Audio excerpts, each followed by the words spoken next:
Hi guys, I just want to say thank you for joining me today. Um, I'm going to be doing two speed paintings. One is going to be ink on rice paper.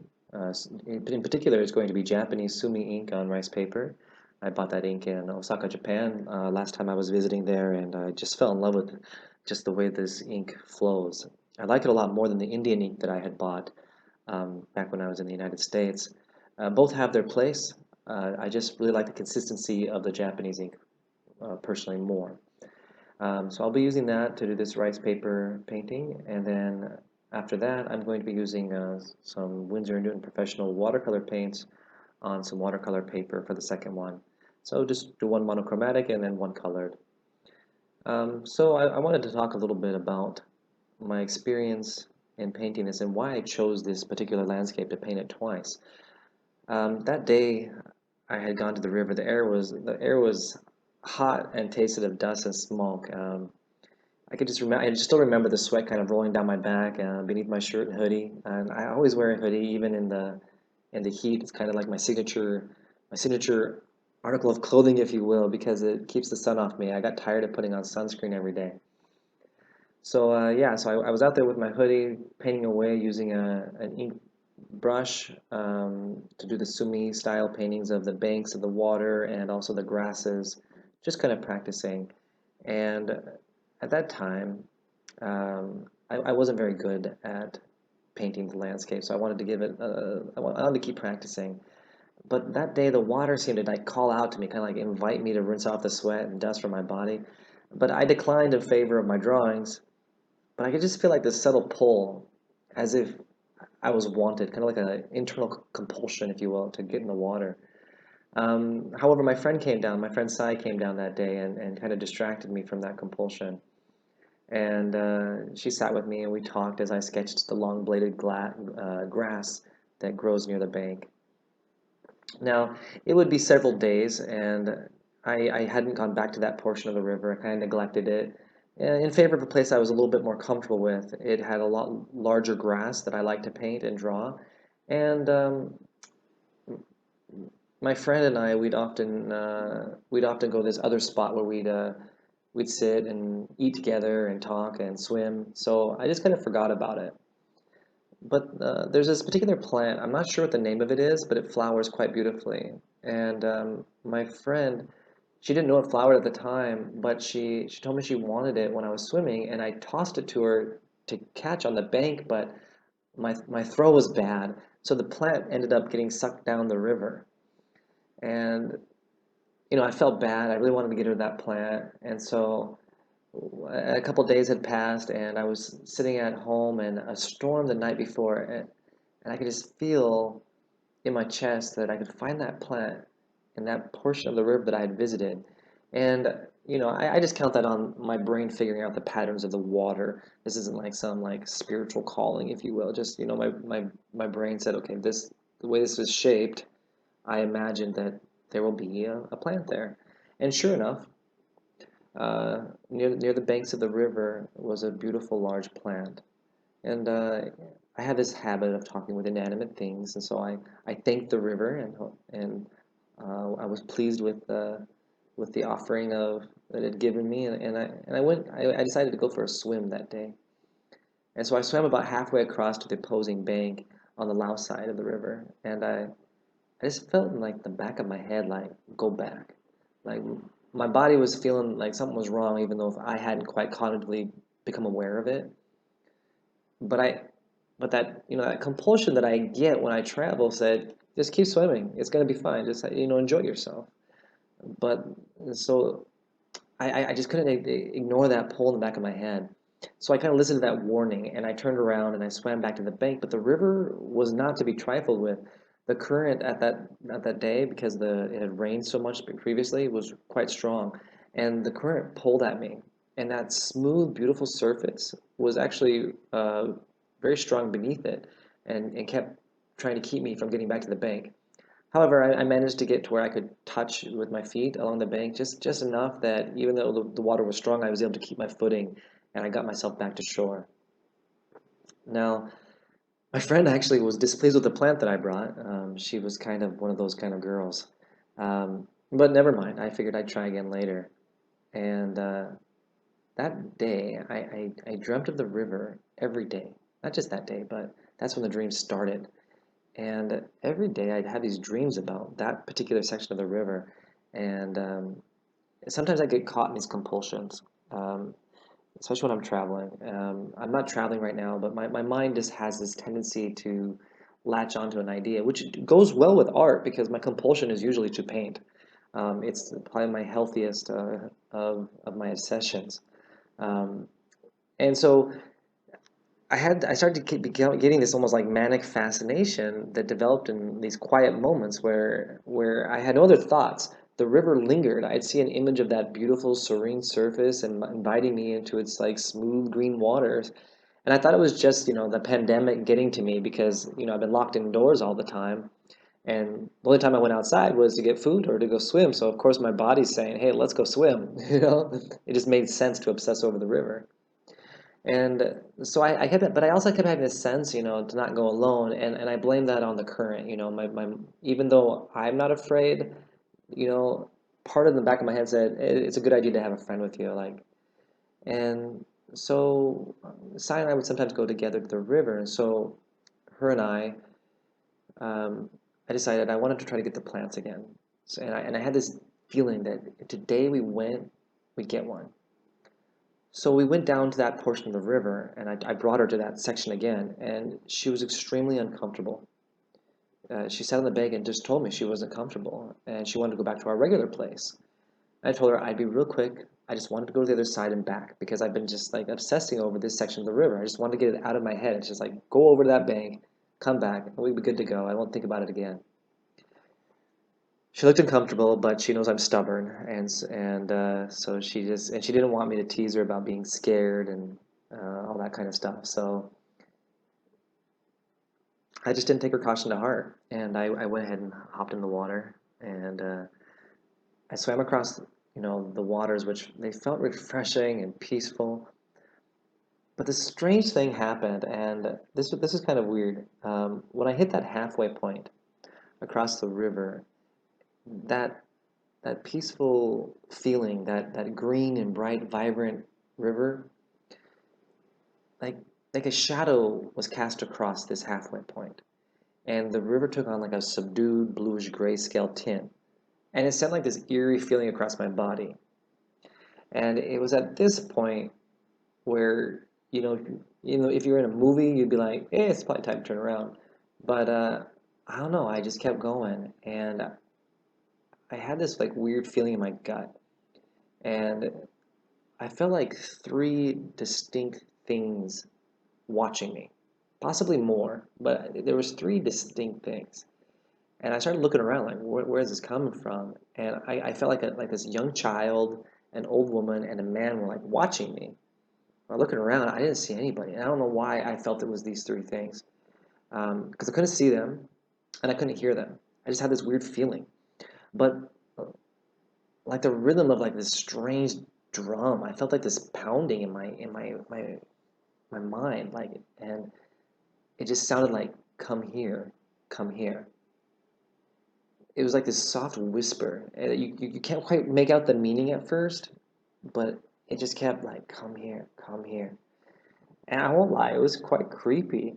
And so, I'm not really the kind of person that gets afraid really easily. So I travel a lot, and I've seen a lot of weird things. And when you're traveling for long distances, and your brain plays tricks on you. And I have this weird hobby where when I go to a new place, I often ask the locals like, "Where's the monsters? Where's the ghosts?" Because I want to go like look at these areas that entice the mind to conjure up strange sensations. Because I like to write poetry and I like to write short stories, so I want to get the feeling of these places that people are so scared of. And so, anyways, I didn't feel scared, but it was one of those weird, creepy feelings. So anyways, I went ahead and I just kept swimming. I was like, screw it, I'm going. And as I swam above, I had this feeling like something was beneath me. Because like I said, I was looking around, like, where's these people that are watching me? And when I looked below the water, it looked like things were moving beneath the water. And it's water, it's dark, it's green, there's a shadow. It could all be in your brain, and the brain likes to make things up. Um, I'm a psychology major, so I'm super skeptical. But I'm just sharing with you what my brain experienced. It's certainly possible that it's all just in my head, and I lean towards that being the most likely possibility. However, I will just share what I saw. And when I looked down, it looked like there was something walking, like humanoid, human-like, across the bottom of the river. And you can't really see the bottom of the river, but you can see the shapes. But I just went ahead and kept swimming past them, and um, I just kept swimming calmly, unpanicked, to the other side. And as my feet finally touched the bank, they sunk into like this warm, muddy dirt with full of algae that kind of tangled between my toes. But I walked past it up to the edge of the river, and I was like, haha, I did this. I felt victorious. And I felt like I was quite successful in getting across. But there was something that was missed here. My whole purpose of coming out here was not just to get to the other side. I had felt like this pull, like I was going to find a plant, but there was no plant here. And I was kind of a little bit, my victory was kind of short-lived because as soon as I realized that the plant that I'd come here for wasn't here, I was like, oh, well, okay, I guess I was wrong. So I rested for a bit. The air still felt kind of heavy. And that constant invitation of come here, it didn't abate. It didn't go anywhere. It just kept there in my head, come here, come here, come here. And my imaginative brain can concoct the most surreal landscapes. So this would like not be a hard task. And so, I blinked, but the colors here were still blues and grays. The lack of vibrancy was just here. And I don't know what could cause the lack of color. I am colorblind, so everything is a different color than what you guys would see anyways, unless someone else is also colorblind. However, this was more of a bluish grayscale, which is not normal for my vision in any way. Um, but like I said, I didn't see or hear like any ghosts. Just had that constant feeling of come here. And it was then when I was discouraged about the plants. It was as if a line was cast and lure presented. Two perfect plants stood off the bank, about I'd say about 20 feet into the deeper waters, and they didn't follow the current. They were stuck in like a whirlpool and just spinned in place before me. And that come here would kind of change to like come here, and then I heard take it. And so of course my brain is like, okay, the trap was set. As I looked at it, like, okay, I imagine all the horror movies where people do the obviously wrong thing and thought it's not worth it.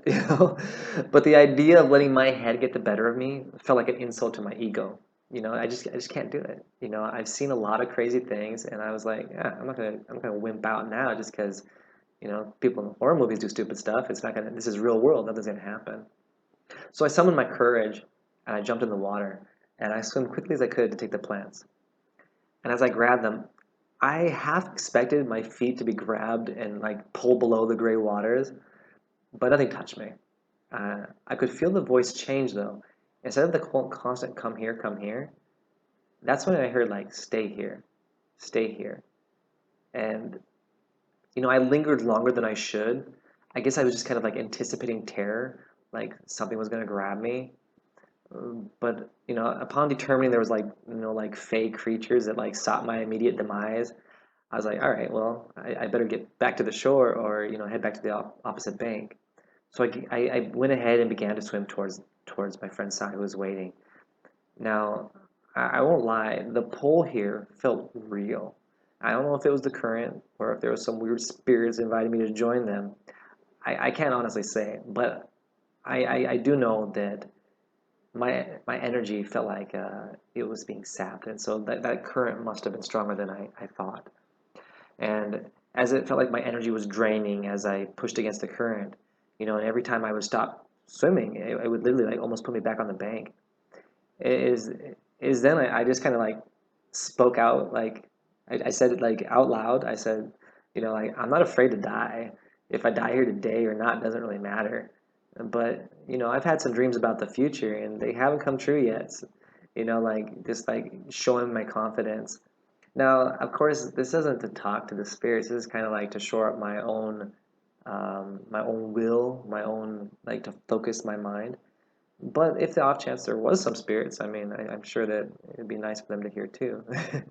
And with that, I started calmly, like kind of assessing the water and the flow of the currents and my strength. And I found the shortest path to the edge of the river without actually confronting the current full on because it just kept denying any progress I'd made. I'm just not that strong of a swimmer, to be honest. I mean, I can swim all day. Honestly, I just like, I don't know what it's called, like a breaststroke. It looks like a frog. I can do that all day, and I can do it for miles. However, I'm not quick, and I can't fight like a strong current. But I can go with it and just find my way back to shore slowly. So I'm not. I feel confident in the water. So I stopped for a moment to wade in the water. The two plants were joined by like a small tube that connected them. Just the way they grow, they send out shoots, kind of like a strawberry, I would assume, but they're water plants. And so I broke that tube to break the two pieces apart. I shoved one of them in my pocket. My other pocket had a hole in it, so I didn't put the other one in that hole. So I ended up tying it to like the white strings on my shorts, and then I began swimming again. And I have to readjust them every now and then, but it felt like the trap was like more subtle. That initial trap of like putting it in the water, having them in my hands, filling up my hands, it was like a greed thing. If I keep these, I can't go forward because I just couldn't fight the current properly. But after the aforementioned adaptations, I was able to start making some progress. I finally made it. My strength waning, further than I could holding the plants. And as I pressed further on, I would switch to my back sometimes and float on my back and let the current take me back to where, like if I started feeling tired, I thought I just let the current like take me back, but I actually didn't have to do that. I just was able to keep going like slowly, steadily, and I finally, like I was able to kind of like keep my nerves calm and thinking about it. If this had happened to someone else, I'm not sure if their brain would make the same kind of connections and the same kind of experience. But if this happened to someone else who wasn't used to this sort of thing, I could see them panicking and doing something stupid and fighting this current and dying. Like it would be very easy to die right here just by panicking.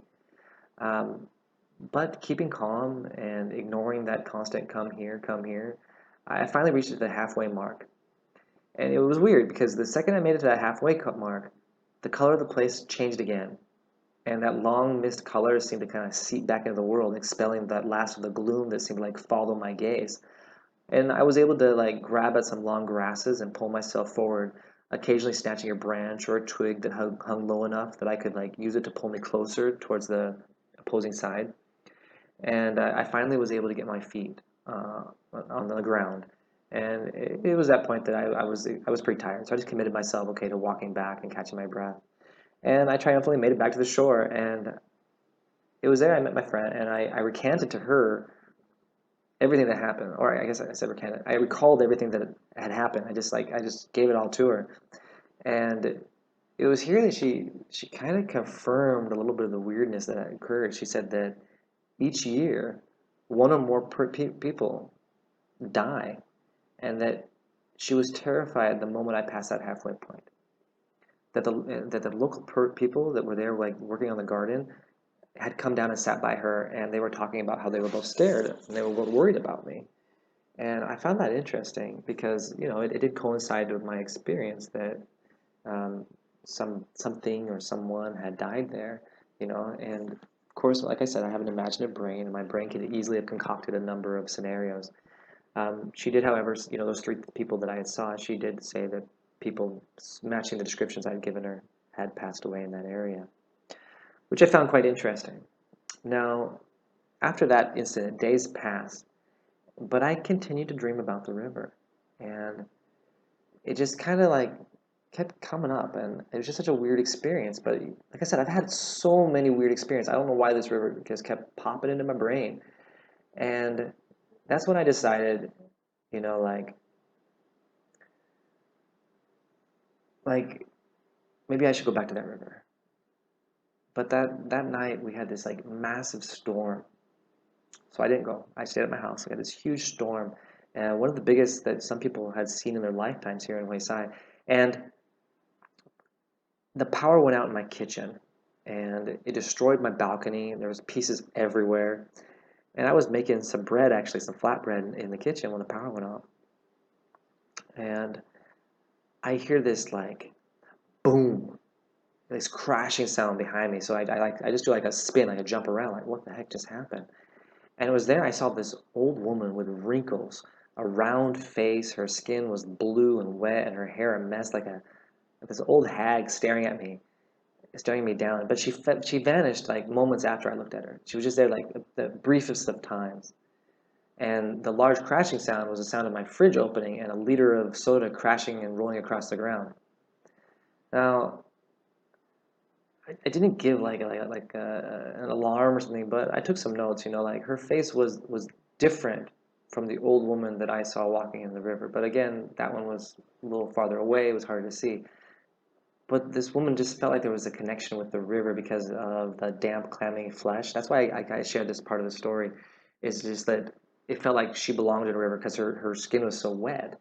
Or maybe she was with the storm and just, my brain just made up another creature, and, to haunt my imaginations because there was no power.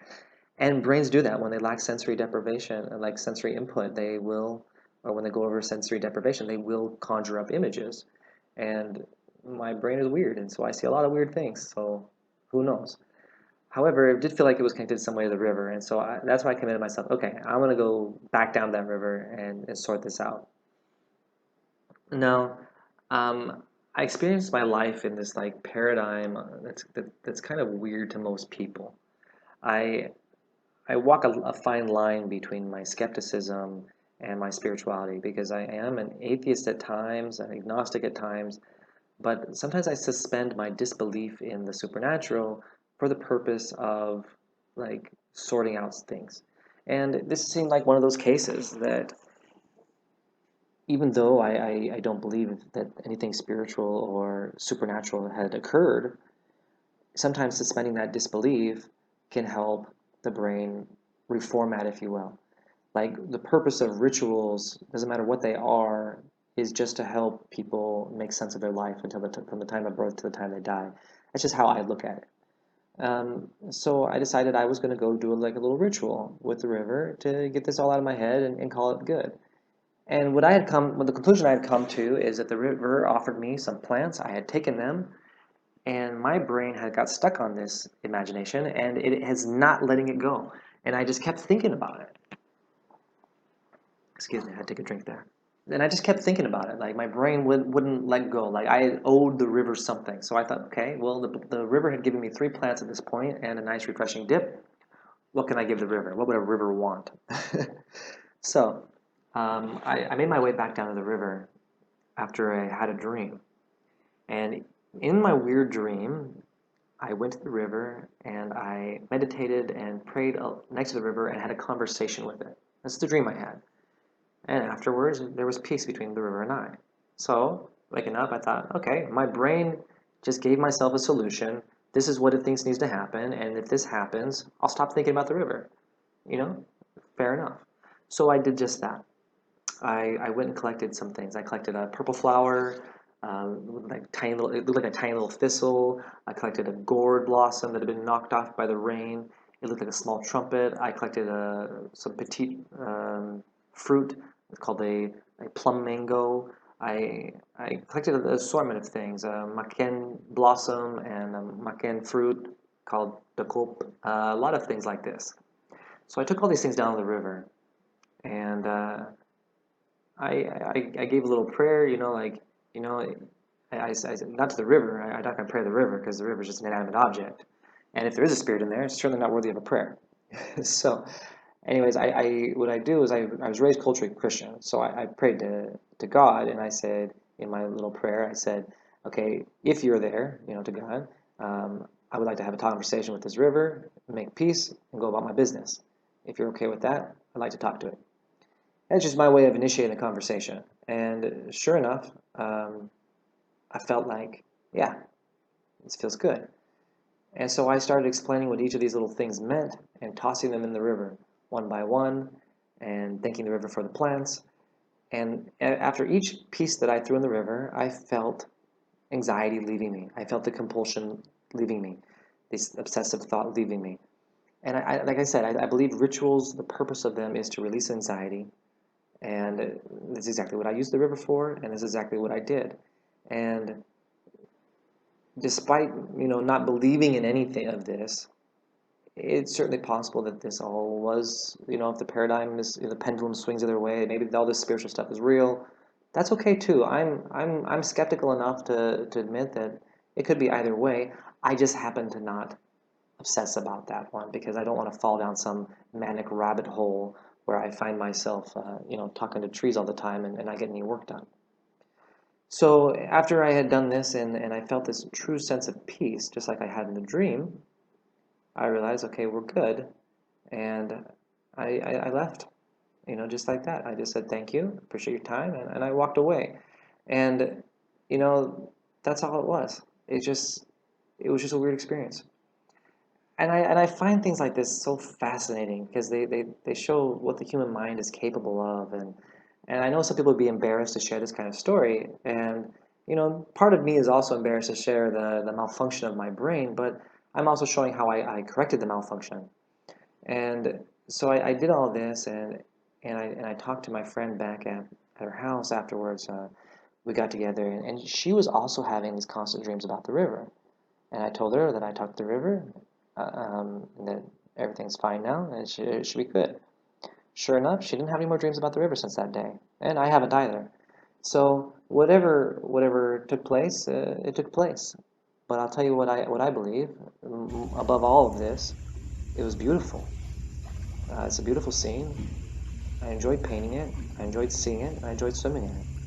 And I hope you enjoyed my weird little walk down the rabbit hole, and my strange story. So this isn't really scripted, so I apologize if I use too many ums or any of that kind of stuff, but I just want to share a story. So thank you for listening, and I hope you enjoyed it. A little bout of my madness, and I have a lot of strange stories, and I hope to share more with you in the future if you're interested. So let me know in the comments below. Please like, share, subscribe, all that goodness. All right, guys, thank you again.